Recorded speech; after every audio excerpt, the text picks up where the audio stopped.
Dears, welcome to Jyothirgamaya that world. എല്ലാവരും ദൈവാനുഗ്രഹത്താൽ സുഖമായിരിക്കുന്നു എന്ന് വിചാരിക്കുന്നു. പുതിയ റീഡിങ്ങിലേക്ക് സ്വാഗതം. ഞാനിന്നിവിടെ നോക്കാൻ ഉദ്ദേശിക്കുന്നത് നിങ്ങളുടെ വ്യക്തിയുടെ കറണ്ട് ഫീലിങ്സ് നോക്കാം. ഫീലിങ്സ് എപ്പോഴും ചേഞ്ച് ആയിക്കൊണ്ടിരിക്കുമല്ലോ, അപ്പോൾ ഇപ്പോഴത്തെ ഫീലിങ്സ് എന്താണെന്ന് നോക്കാം. ഓക്കെ, അപ്പോൾ ഇത് ജനറൽ റീഡിംഗ് ആണ്. ടൈംലെസ്സും ആണ്, ജെൻഡർലെസ്സും ആണ്. ജെൻഡർലെസ് എന്ന് പറയുമ്പോൾ മെയിലാവാം ഫീമെയിലാവാം. ഓക്കെ, അതുപോലെ തന്നെ എന്നെ എല്ലാ രീതിയിലും സപ്പോർട്ട് ചെയ്യുന്ന നിങ്ങൾക്ക് എല്ലാവർക്കും ഒരുപാട് നന്ദി. സബ്സ്ക്രൈബ് ചെയ്യാതെ കാണുന്നവരാണെങ്കിൽ ഒന്ന് സബ്സ്ക്രൈബ് ചെയ്താൽ വളരെ നന്നായിരിക്കും. അതുപോലെ ലൈക്ക് കമൻറ്റൊക്കെ ആണ് നമുക്ക് വീണ്ടും ഇതുപോലുള്ള റീഡിങ് നിങ്ങൾക്ക് വേണ്ടിയിട്ട് തരാൻ ഒരു പ്രോത്സാഹനമാവുന്നത്. ഇപ്പോൾ എൻ്റെ റീഡിങ് കൊണ്ട് ആർക്കെങ്കിലുമൊക്കെ ഉപകാരപ്പെടുന്നുണ്ടെങ്കിൽ അത് ഒരു ദൈവാനുഗ്രഹമായി കരുതുന്നു. ഇപ്പോൾ നിങ്ങൾ പലരും പറയാറുണ്ട് നിങ്ങളുടെ ആവശ്യങ്ങൾക്ക് വേണ്ടി പ്രാർത്ഥിക്കണമെന്ന്. അത് ഞാൻ പ്രാർത്ഥിക്കാറുണ്ട്, വെറുതെ പറയുന്നതല്ല, ആത്മാർത്ഥമായിട്ട് തന്നെ പറയുന്നതാണ്.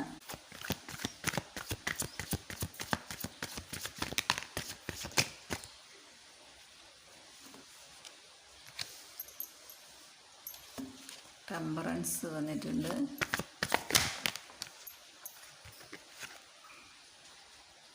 Eight of pentacles, the world,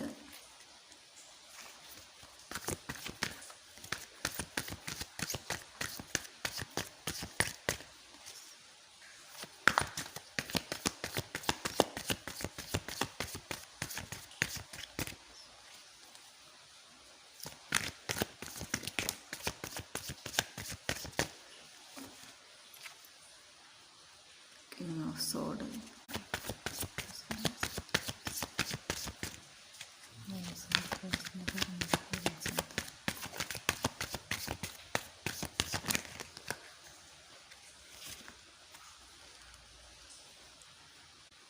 High Priestess,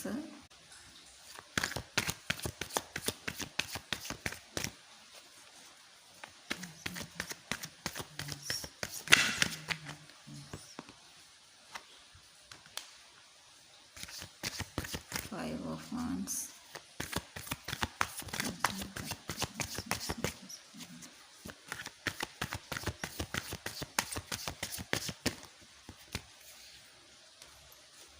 Knight of Pentacles,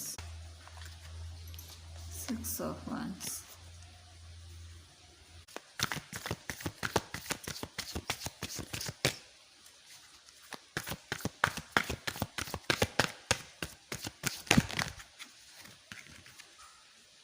Page of Cups. അപ്പോൾ ഇതാണ് ഇവിടെ കിട്ടിയിരിക്കുന്ന സ്പ്രെഡ്. ഇവിടെ നിങ്ങളുടെ വ്യക്തികളുടെ എനർജി എന്ന് പറഞ്ഞാൽ അവർ നല്ല സ്ട്രോങ് ഹാർട്ടായിട്ടുള്ള ആൾക്കാരാണ്.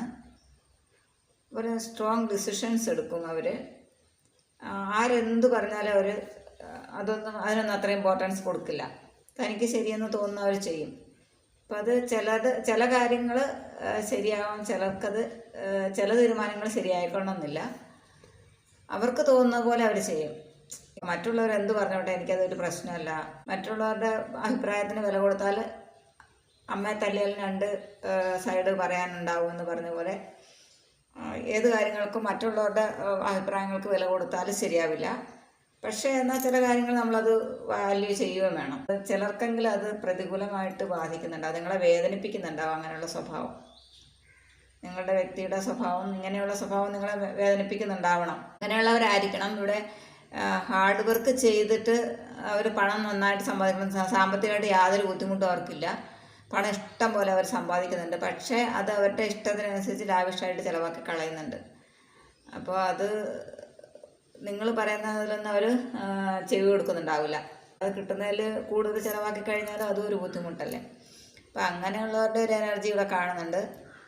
അപ്പോൾ അതുപോലെ തന്നെ നിങ്ങളെ നോ കോണ്ടാക്ട്, ആദ്യമൊക്കെ നല്ല സ്നേഹം ഉണ്ടായിരുന്നു, ഇപ്പോൾ അതൊരു നോ കോണ്ടാക്റ്റിലേക്ക് വന്നവർ ഒരുപാട് ജോലി തിരക്കാണ് അങ്ങനെ ഇങ്ങനെയെന്നൊക്കെ പറഞ്ഞിട്ട് ജോലിയിലേക്ക് കൂടുതൽ കോൺസെൻട്രേറ്റ് ചെയ്യുന്നതുകൊണ്ടോ ആയിരിക്കണം. അല്ലെങ്കിൽ ഒരു തേർഡ് പാർട്ടി സിറ്റുവേഷൻ്റെ ഇത് ഉണ്ട് ഇവിടെ. അപ്പോൾ അങ്ങനെയൊക്കെ ഒരു കാരണം കൊണ്ട് നോ കോണ്ടാക്റ്റിലേക്ക് പോയിട്ടുണ്ട്. അപ്പോൾ ആ ഒരു രീതിയിൽ വിഷമിക്കുന്നവരുമുണ്ട്. അപ്പോൾ ഇത് ജെൻഡർലെസ് ആയതുകൊണ്ട് മെയിലാവാം ഫീമെയിലും ആവാം. ഓക്കെ. എന്നാൽ ചിലരുടെ എനർജി പറഞ്ഞാൽ അവർ ജീവിതത്തിൽ ഒരുപാട് ബാലൻസ് കീപ്പ് ചെയ്ത് പോകുന്നതാണ്. പേരൻസിനെ, സഹോദരങ്ങളെ, അതുപോലെ അവരെ സ്നേഹിക്കുന്ന എല്ലാവരെയും അവർ നന്നായിട്ട് കെയർ ചെയ്യുകയും സ്നേഹം കൊടുക്കുകയൊക്കെ ചെയ്യുന്നവരാണ്. അപ്പം അങ്ങനെ ജാഗ്രതയുള്ളവരും സെൻസിറ്റീവായിട്ടുള്ളവരുണ്ട്, നല്ല ഹൈ ഇമോഷണലായിട്ടുള്ളവരുണ്ട്, ഇമോഷണലി കാര്യങ്ങളൊക്കെ തിങ്ക് ചെയ്യുന്നവരുടെ എനർജി ഇവിടെ കാണുന്നുണ്ട്. ചിലരൊക്കെ അങ്ങനെയാണ്. കരയാനേ സമയം ഉണ്ടാവുള്ളൂ. ഇമോഷണൽസ് കൂടിപ്പോയാലും പ്രശ്നമാണ്. പ്രാക്ടിക്കൽ ആയിട്ടുള്ള കാര്യങ്ങൾ, പ്രാക്ടിക്കലി ഓരോ കാര്യങ്ങൾ ചെയ്യാനുള്ള ആ ഒരു തവണ നഷ്ടപ്പെടും. അപ്പോൾ ഇമോഷൻസിനല്ല പ്രാധാന്യം കൊടുക്കേണ്ടത്. ഇപ്പോൾ പ്രാക്ടിക്കലി ചിന്തിച്ച് കാര്യങ്ങൾ ചെയ്യാണ് വേണ്ടത്. നമ്മുടെ കൂടെ നിൽക്കുന്ന ആളുടെ അവസ്ഥ മനസ്സിലാക്കി പെരുമാറുക. നിങ്ങളുടെ വ്യക്തിയുടെ സ്വഭാവം അങ്ങനെയാണെന്നാണ്. ചില വ്യക്തികളെന്ന് പറഞ്ഞാൽ നിങ്ങളെ മനസ്സിലൊരു നിധി പോലെ കൊണ്ട് നടക്കുന്നവരാണ്. പക്ഷെ എന്നാൽ നിങ്ങളുടെ ഇടയ്ക്ക് ഒരു മിസ്അണ്ടർസ്റ്റാൻഡിങ് വരുമോ, പരസ്പരം വേദനിപ്പിക്കുന്ന വാക്കുകൾ പറയുന്നതൊക്കെ ചെയ്യുന്നുണ്ട് എന്നാണ്. അത് ചെയ്യാതിരിക്കാൻ ശ്രദ്ധിക്കുക എന്നാണ്. ചിലരുടെ വ്യക്തികളെന്ന് പറഞ്ഞാൽ നിങ്ങളോ നിങ്ങളുടെ വ്യക്തികളോ അതായത് സ്പിരിച്വലി കണക്റ്റഡ്, കൂടുതൽ അതിലേക്ക് കണക്റ്റഡായി പോകുന്നതായിട്ടാണ് കാണുന്നത്. ഇപ്പോൾ കാര്യങ്ങളൊക്കെ തിരിച്ചറിഞ്ഞ് ജീവിതത്തിൽ ഇന്നോളം ഉണ്ടായിരുന്ന ധാരണകൾക്ക് നിന്നൊക്കെ ഒരു തിരിച്ചറിവുണ്ടായി. അതൊന്നും അല്ല ശരി, അല്ല ഇനിയും കുറച്ചും കൂടെ ജീവിതത്തിൽ ക്ഷമ വേണം, സഹനം വേണം, കാര്യങ്ങൾ മനസ്സിലാക്കണം. കാര്യങ്ങളിപ്പോൾ നിങ്ങൾ മനസ്സിലാക്കിയിട്ടുണ്ട്, അതുകൊണ്ടാണ് ഒരു മാറ്റം വന്നത്. അപ്പോൾ നിങ്ങളുടെ വ്യക്തിയാണ് നിങ്ങളായാലും അങ്ങനെ ഒരു രീതിയിലേക്ക് വന്നിട്ടുണ്ട്. അപ്പോൾ ഈ പ്രാർത്ഥന, മെഡിറ്റേഷൻ അങ്ങനെയുള്ള കാര്യങ്ങൾ മാത്രമല്ല സ്പിരിച്വാലിറ്റി എന്ന് പറയുന്നത്. അതൊരു മാർഗം മാത്രമാണ്. നമ്മുടെ സ്പിരിച്വലി ഉയർത്താനുള്ള ഒരു മാർഗം മാത്രമാണ് പ്രാർത്ഥനയും മെഡിറ്റേഷനും ഒക്കെ. നമ്മുടെ പ്രവൃത്തിയിൽ ഒരുപാട് കാര്യങ്ങൾ അതുകൊണ്ട് നമ്മുടെ സ്വഭാവത്തിൽ നമുക്ക് സ്വയം ഒരു തിരിച്ചറിവുണ്ടാവും നന്നായിട്ട്. ഈ ലോകത്തെക്കുറിച്ച് അവനവനെക്കുറിച്ച് തന്നെ ഒരു ബോധം, അല്ലെങ്കിൽ എന്താണ് എന്നൊക്കെ, എന്താണ് ഇനി ചെയ്യേണ്ടത്, അല്ലെങ്കിൽ നമ്മുടെ ലക്ഷ്യം എന്താണ്, ജീവിതം എന്തിനാണ് എന്നൊക്കെ ഒരു തിരിച്ചറിവുണ്ടായി അത് മറ്റുള്ളവർക്കും അവനവനും ഉപകാരപ്പെടുന്ന രീതിയിലുള്ള പ്രവർത്തനമായിരിക്കും പിന്നീട് നിങ്ങളിൽ നിന്നുണ്ടാവുക. യാതൊരു രീതിയിലുള്ള ദോഷപ്രവൃത്തികളും നിങ്ങളിൽ നിന്ന് വരില്ല. വേദനിപ്പിക്കുന്ന രീതിയിലുള്ള ഒരു പ്രവൃത്തി നിങ്ങളിൽ നിന്ന് പിന്നീട് ഉണ്ടാവാൻ സാധ്യതയില്ല. അതിന് വേണ്ടിയിട്ട് ശ്രമിക്കുന്നുണ്ടെന്നാണ്. ഞാൻ കാരണം മറ്റാരും വേദനിക്കരുത്, വിഷമിക്കരുത്, ബുദ്ധിമുട്ടരുതെന്ന് ചിന്ത വരാനുള്ള ആ രീതിയിലേക്ക് വരുന്നവരുടെ എനർജിയും കാണുന്നുണ്ട്. ചിലരെ സംബന്ധിച്ച് അവർ ഫൈറ്റ് ചെയ്യാണ്. ഒരുപാട് പ്രശ്നങ്ങളുണ്ട്. കുടുംബത്തെ നന്നായി നോക്കുന്നവരായിരിക്കാം. സഹോദരങ്ങളായിട്ടും അച്ഛനമ്മയായിട്ടും അല്ലെങ്കിൽ റിലേഷൻഷിപ്പിലായാലും നന്നായിട്ട് കെയർ ആയിരിക്കാം. അവർക്ക് ഒരുപാട് പ്രശ്നങ്ങളുണ്ട് ജീവിതത്തിൽ. സാമ്പത്തിക ഭദ്രത ഇല്ലായ്കയായിരിക്കാം, അല്ലെങ്കിൽ രോഗങ്ങളായിട്ടോ അല്ല കടങ്ങൾ കൊണ്ടുള്ള ബുദ്ധിമുട്ടോ, അങ്ങനെ പല രീതിയിലുള്ള പ്രശ്നങ്ങൾ അവർ ഫേസ് ചെയ്യുന്നുണ്ട് എന്നാണ്. പല നഷ്ടങ്ങൾ വന്നിട്ടുണ്ട് ജീവിതത്തിൽ. അപ്പോൾ അതിൻ്റെയൊക്കെ ഒരു വിഷമത്തിലൂടെ കടന്നു പോകുന്നവരുടെ എനർജി ഇപ്പോൾ കാണുന്നുണ്ട് ഇവിടെ. ആ സിറ്റുവേഷൻസിനൊക്കെ മാറ്റങ്ങൾ വന്നുകൊണ്ടിരിക്കുന്നുണ്ട് എന്നുണ്ട്. അതുപോലെ ചിലർ തൻ്റെ കുടുംബത്തെയും കൂട്ടി ഒരു യാത്ര, ഇപ്പം ദീർഘദൂര യാത്രയോ ചെറിയ യാത്രയോ ഒക്കെ പ്ലാൻ ചെയ്യുന്നവരുണ്ട് എന്നാണ്. എന്തായാലും കഠിനാധ്വാനത്തിനുള്ള നിങ്ങളുടെ മനസ്സിൻ്റെ നന്മയ്ക്ക്, നിങ്ങളുടെ പ്രവൃത്തിക്ക് അനുസരിച്ചുള്ള ഒരു ഫലം നിങ്ങൾക്ക് കിട്ടുമെന്നാണ്.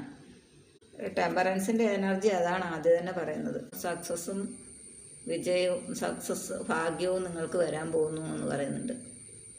അതുപോലെ തന്നെ ഇപ്പോൾ നോ കോണ്ടാക്റ്റ് ഉണ്ടായിരുന്നവർക്കൊരു കത്തോ ഒരു കോളോ മെസ്സേജോ ഒക്കെ വരാനുള്ള സാധ്യത കാണുന്നുണ്ട്. അതുപോലെ ചിലരുടെ വ്യക്തികൾ എന്ന് പറഞ്ഞാൽ കാര്യങ്ങളൊന്നും ഇങ്ങനെ ഓപ്പണായിട്ട് പറയില്ല, അവർ മനസ്സിൽ വെക്കുകയുള്ളൂ. അപ്പോൾ ആ ഒരു വിഷമം നിങ്ങൾക്കുണ്ട് എന്നാണ്. നിങ്ങൾ പലർക്കും അങ്ങനെ ഒരു വിഷമമുണ്ട്. ഒന്നും തുറന്ന് പറയുന്നില്ലല്ലോ, എന്നോട് പറഞ്ഞാലെന്താ. നിങ്ങൾക്കും അത് അറിയണം എന്ന് ആഗ്രഹമുണ്ട്. പക്ഷേ ആ ഒരു കാര്യത്തിലൊക്കെ ആയിരിക്കും ഒരുപക്ഷെ നിങ്ങൾ തമ്മിൽ അഭിപ്രായ വ്യത്യാസങ്ങളൊക്കെ ഉണ്ടായിട്ടുണ്ടാവാം. പലരുടെ ജീവിതത്തിൽ അങ്ങനെ പ്രശ്നങ്ങൾ ഉണ്ടാകുന്നുണ്ട്. ചിലരെ സംബന്ധിച്ച് നിങ്ങളുടെ സ്നേഹത്തിൻ്റെ ആഴം, അല്ലാതെ അതിൻ്റെ ഡെപ്ത് നിങ്ങളുടെ വ്യക്തി മനസ്സിലാക്കുന്നില്ലെങ്കിൽ അത് മനസ്സിലാക്കാനുള്ള ഒരു അവസരം യൂണിവേഴ്സ് കൊടുക്കുമെന്നാണ്. ഹൈ പ്രീസ്റ്റസിൻ്റെ എനർജി അതാണ് പറയുന്നത്. അതുപോലെ നിങ്ങൾ പലർക്കും ഈശ്വരകൃപ നന്നായിട്ടുണ്ട്. ഇപ്പം നന്മയുടെ പാതയിലൂടെ സഞ്ചരിക്കുന്നവർക്ക് ഒക്കെയും ഈശ്വരകൃപ ഉണ്ടാവും. അത് കുറച്ച് കിട്ടാൻ ലേറ്റായാലും, അത് നിങ്ങളുടെ പ്രാർത്ഥന ഈശ്വരൻ കേൾക്കുന്നില്ലേ എന്ന് നിങ്ങൾക്ക് തോന്നിയാലും ചിലപ്പോൾ തോന്നിയേക്കാം, വിഷമങ്ങൾ വരുമ്പോൾ അങ്ങനെ വിചാരിക്കാം. പക്ഷേ അങ്ങനെയല്ല. ഇതൊക്കെ ലൈഫിൽ അനുഭവിക്കേണ്ട കാര്യങ്ങൾ അനുഭവിച്ച് തന്നെ തീർക്കണം. അതിന് വേണ്ടിയിട്ട് ഓരോ സാഹചര്യങ്ങൾ യൂണിവേഴ്സായിട്ട് ഒരുക്കുന്നതാണ്. ഇത് ഈ സമയം കടന്നു പോകും, എനിക്കും നന്മ, ഇതെല്ലാം നല്ലതിന് വേണ്ടിയാണ്, ഈ സമയം കടന്നു പോകും, എന്തെങ്കിലും ഒരു പാഠം അതിൽ നിന്ന് ലേൺ ചെയ്യാൻ വേണ്ടിയിട്ടായിരിക്കും ഈ അനുഭവങ്ങൾ തരുന്നത് എന്ന് പോസിറ്റീവായിട്ട് മാത്രം ചിന്തിക്കുക. അതാണ് നമ്മൾ ചെയ്യേണ്ടത്. ലൈഫിൽ വരുന്ന ഓരോ അനുഭവങ്ങളും അതിൽ നിന്ന് നമുക്ക് എന്തെങ്കിലും പഠിക്കാനുണ്ടാവും. അപ്പോൾ ഓരോ നെഗറ്റീവ്സിലും ഒരു പോസിറ്റീവ് ഉണ്ടാവുന്നതാണ്. അപ്പോൾ ആ നെഗറ്റീവ്സ് നമ്മളെ വേദനിപ്പിക്കുമെങ്കിലും അതിൽ നിന്ന് നമുക്ക് എന്തെങ്കിലും ഒരു കാര്യം ഗുണമായിട്ടല്ല നമ്മുടെ നന്മയ്ക്കായിട്ടുണ്ടാവും. അത് ചിന്തിക്കണം, അത് മനസ്സിലാക്കണം. അതാണ് വേണ്ടത് ആദ്യം. ഓരോ കാര്യങ്ങളിൽ കൂടെ നമ്മൾ ഓരോന്ന് പഠിക്കണം. അതുപോലെ തന്നെ സംശയങ്ങൾ കൊണ്ട് ജീവിതത്തിൽ താളപ്പിഴകൾ സംഭവിച്ചവരൊക്കെ അങ്ങനെ ഉള്ളവരുടെ എനർജി ഇവിടെ കാണുന്നുണ്ട്. അപ്പോൾ ആ ഒരു രീതിയിലൊക്കെ വിഷമിച്ചിരിക്കുന്ന ഉണ്ട് പലരുടെയും വ്യക്തികൾ എന്നാണ്. അവർ തെറ്റൊന്നും ചെയ്തിട്ടുണ്ടാവില്ല. എന്നുവെച്ചാൽ ഈ ഓപ്പണായിട്ടുള്ള കമ്മ്യൂണിക്കേഷനൊക്കെ ഇല്ലാതെ വരുമ്പോഴും അങ്ങനെ സംശയിക്കാം. ആരെയും കുറ്റം പറഞ്ഞിട്ട് കാര്യമില്ല. അപ്പോൾ അത് മാറ്റിയെടുക്കാൻ ശ്രമിക്കണം എന്നാണ്.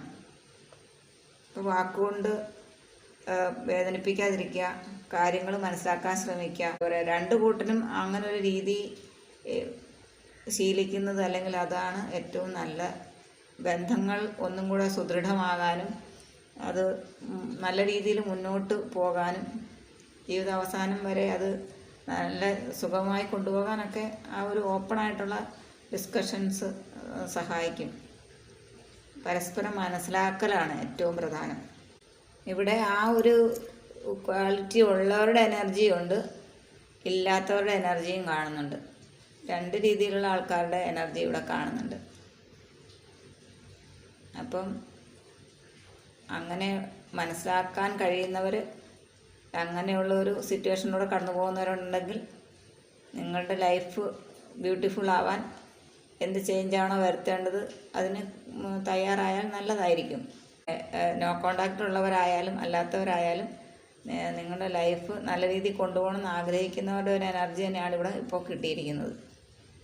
ഓക്കെ ഡിയേഴ്സ്, അപ്പോൾ കിട്ടുന്ന അനുഗ്രഹങ്ങൾക്ക് യൂണിവേഴ്സിന് താങ്ക്സ് പറയുക, കിട്ടാനിരിക്കുന്നതിനും താങ്ക്സ് പറയുക. എപ്പോഴും നമ്മൾ ഗ്രാറ്റിറ്റ്യൂഡ് അറിയിച്ചുകൊണ്ടിരിക്കുക. അപ്പോൾ എല്ലാവരും സുഖമായിരിക്കുക, ഹാപ്പി ആയിരിക്കുക. ഇപ്പോൾ നിങ്ങളുടെ വ്യക്തിയുടെ ഇപ്പോഴത്തെ അവസ്ഥ ഇതൊക്കെയാണ്. നിങ്ങളുടെ വ്യക്തി എന്ന് പറയുമ്പോൾ മെയിലിന് ഫീമെയിലാവാം, ഫീമെയിലിന് മെയിലാവാം. പോസിറ്റീവായിരിക്കുക. God bless you all. Thank you, dears.